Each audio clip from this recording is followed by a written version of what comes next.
This is my Sizzix Big Shot Machine. I've owned a Sizzix Big Shot Machine for nearly 15 years now, and it's a tool that I use nearly every day.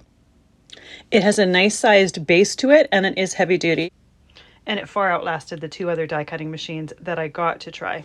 It has a multi-purpose base and two cutting plates. When you get your machine, your cutting plates are going to be nice and pristine like this. As you start cutting into them, you'll start noticing marks in the plates. That's meant to happen. It's going to get worse and worse. In order to prolong the life of your plates, what I like to do is move my dies around in different spots of the plate, and I also like to use both sides.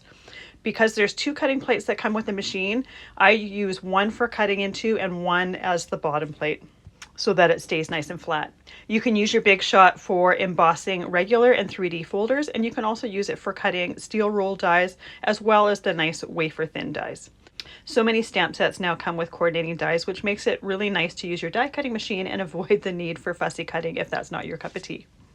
I like to tape those dies in place with some die tape, and when I'm cutting them, I like to place the dies so that the blade side is up, because the pressure comes from the top of the machine, and I find that I have good cutting results that way. While I mostly tend to just cut paper, you can use it for an assortment of different materials. Sizzix does change the color of their machine occasionally, about every handful of years or so, but the function and the design stays exactly the same. The cutting plates are 6 inches wide, so you can cut background dies as well as shape dies.